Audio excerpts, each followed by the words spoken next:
క్రీస్తునందు ప్రేమైన సహోదరి సహోదరులకు యేసుక్రీస్తు నామములో శుభములు. దేవుని యొక్క మహిమ మీ మీద ప్రకాశించును గాక. ఈరోజు దేవుడు మనకిచ్చిన మాట యోహాను సువార్త 8వ అధ్యాయము 15వ వచనం. మీరు శరీరమును బట్టి తీర్పు తీర్చున్నారు, నేను ఎవరికి తీర్పు తీర్చును.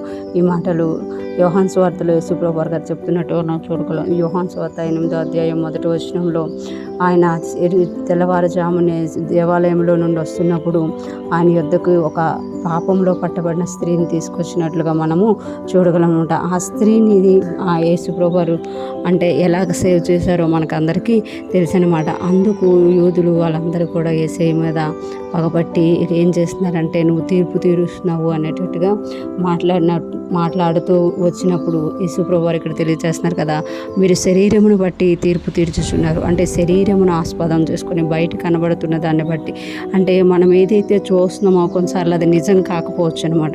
అంటే అక్కడ జరుగుతున్న దాన్ని బట్టి మనము తీర్పు తీర్చేస్తూ ఉంటాం అనమాట. కానీ ఇక్కడ యేసయ్య అంటారు కదా, మీరు శరీరమును బట్టి తీర్పు తీరుస్తున్నారు.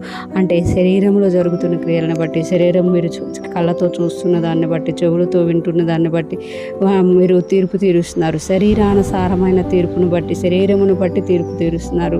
నేను ఎవరికి తీర్పు తీర్చను, అంటే నేను ఎవరికి తీర్పు తీర్చేవాడిని కాదు అని ఇక్కడ యేసయ్య తెలియజేస్తున్నమాట. ఎక్కువగా యోహాను సువార్తలో మనం చూస్తే నేను తీర్పు తీర్చడానికి రాలేదు, నా తండ్రి నాకు ఏ పని మీద పంపించారో ఆ పని మీద నేను వచ్చానని యేసయ్య చెప్తున్నట్టుగా మనం చూడగలుగుతాం. మత్తయి సువార్తలో కూడా ఆయన అంటారు కదా, ఒకను మీరు తీర్పు తీర్చుకుడి, అప్పుడు మీ గురించి తీర్పు తీర్చబడదు. మీలో ఉన్న దూలాలను చూడకుండా ఎదుటి వారు కంటిలో ఉన్న నలుసును మనం ఎక్కువగా చూసి దాన్ని బట్టి తీర్పు తీరుస్తూ ఉంటాం అన్నమాట. ఇక్కడ యూదులు కూడా యేసయ్యకి ప్రతి విషయంలో కూడా తీర్పు తీర్చేటట్టుగా మనము చూడగలట. ప్రతి విషయాన్ని విమర్శిస్తున్నట్టుగా, ప్రతి విషయాన్ని కూడా వేరే కోణంలో చూస్తున్నట్టుగా చూడగలం. అందుకే ఇక్కడ యేసయ్య అంటున్నారు కదా, మీరు శరీరమును బట్టి తీర్పు తీరుస్తున్నారు. అదే మీరు ఆత్మ సంబంధంగా వెళ్తే, ఆత్మీయంగా వెళ్తే, దేవునితో ఒక కనెక్షన్ కలిగి ఉంటే మీరు తీర్పు తీర్చరు కానీ క్షమిస్తారు అని ఇక్కడ తెలియజేస్తున్నమాట.